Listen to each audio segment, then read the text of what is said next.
जय जय श्री राधे। आशा है आप सब लोग स्वस्थ होंगे, कुशल होंगे। आज जो मैं अभ्यास आपको बताने वाला हूँ वो राम मूर्ति दंड का ही एक प्रकारांतर है, एक अन्य प्रारूप है। विशेष करके नवयुवकों और किशोरों के लिए है, क्योंकि ये विशेष रूप से बलवर्धन करेगा, शक्तिवर्धन करेगा। राम मूर्ति दंड के विषय में मैं पहले भी बता चुका हूँ, और सही से इसको करने की जो विधि है, ठीक प्रकार से करने की जो तकनीक है, वह इस प्रकार होती है कि प्रारंभिक स्थिति आपकी अधोमुख श्वान आसन की होनी चाहिए, जिसमें कि हमारा पैर पूरी तरीके से, जो तलवा है वो धरातल से पूरी तरीके से कांटेक्ट में, संपर्क में रहे। इसको एक बार राम मूर्ति दंड को पहले एक बार देख लेते हैं, उसके बाद प्राकारांतर पर चर्चा करेंगे। देखिए, ये अधोमुख श्वान आसन की स्थिति है, जहाँ पर पैर पूरी तरीके से धरातल से संपर्क में है और छाती बाहर को निकलना चाह रही है। ये अधोमुख श्वान आसन की स्थिति होती है। अब इसमें श्वास भरते हुए हम नीचे जाते हैं सर्प की भांति, और भुजंग आसन में भुजंग की भांति उठेंगे। किंतु भुजंग आसन और इसमें एक अंतर है, देखते हैं। अंतर ये है कि भुजंग आसन में सामान्यतः जब योग का भुजंग आसन है, उसमें नीचे की जो पीछे की आपका शरीर है वह धरातल से संपर्क में होता है। लेकिन दंड करते समय पहलवान का शरीर धरातल से ऊपर रहेगा, ये बिल्कुल संपर्क में नहीं रहेगा। आप देख सकते हैं कि धरती से मेरा शरीर ऊपर उठा हुआ है, तो ये तो श्वास भरने वाली स्थिति हो गई, पूरक हो गया। और जैसे ही पूरक पूर्ण होता है, उसके बाद हम श्वास का निर्गमन करते हैं, यानी कि रेचक करते हैं, और विपरीत स्थिति में ही आते हैं, विपरीत ही गति करते हैं। देखते हैं कैसे। फिर से अधोमुख श्वानासन में आ जाते हैं। ये तो हमारा राम मूर्ति दंड का एक अभ्यास है। इस प्रकार आप का ये अभ्यास कर सकते हैं। आज जो मैं नया प्रारूप आपको बताने वाला हूँ, वो मेरा एक व्यक्तिगत प्रयोग भी है और विशेष लाभ देने वाला हो सकता है। ये प्रयोग मैं आपको बताना चाहता हूँ कुंभक में राम मूर्ति दंड करने का।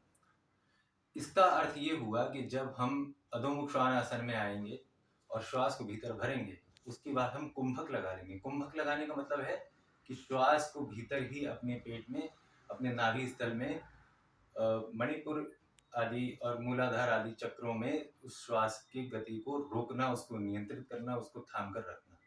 और कुंभक में हम राम मूर्ति दंड करेंगे। इसके दो प्रकार होंगे। एक प्रकार तो ये होगा कि हम कुंभक में जितनी दंड हो सकता है, जितनी संभव है, जितनी हमारी क्षमता है, हम लगा दें। दूसरा प्रकार ये हो सकता है कि हम एक कुंभक में एक दंड लगाएं, फिर कुंभक करें और फिर दंड लगाएं। दोनों में अंतर है, देखते हैं। मैंने श्वास को भर लिया और कुंभक लगा दिया।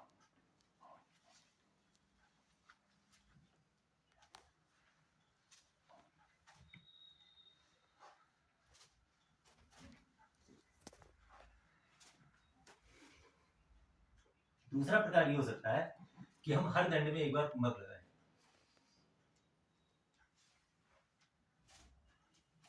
और अधोमुख श्वानासन पर छोड़ें और फिर कुंभक लगाएं।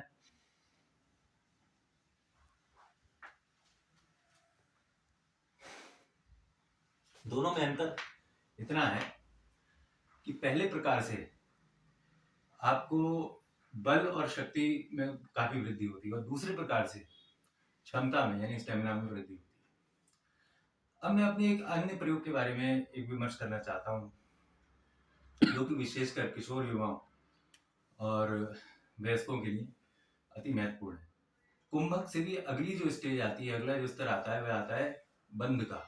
तो यदि आपको मूल बंद के विषय में थोड़ी भी जानकारी है, थोड़ा भी अभ्यास है, तो आप ये कर सकते हैं।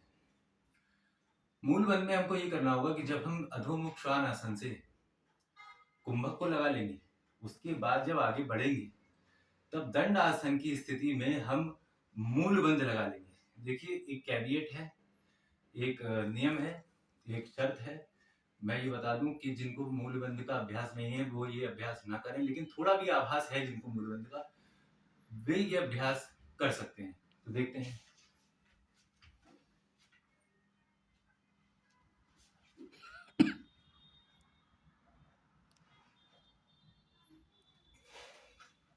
अब देखिए हुआ क्या, मैंने जब कुंभक लगाया, उसके बाद जब दंड आसन में रुका, उस समय मैंने मूल बंध को पकड़ लिया।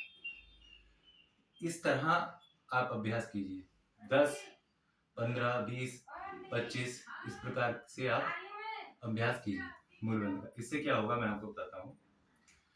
देखिए, बल शक्ति की तो अपनी अलग बात है, और विशेष करके किशोरों में इसका बड़ा महत्व होगा, क्योंकि इससे आपका पौरुष भी बढ़ेगा, इससे आपकी भीतरी शक्ति जो ओज और तेज है वह इसकी भी वृद्धि होगी।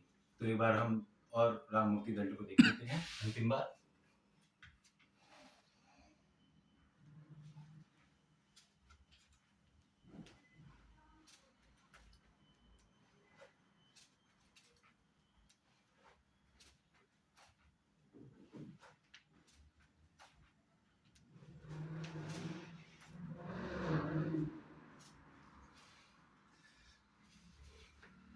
इस प्रकार राम मूर्ति दंड करना है। नमस्कार।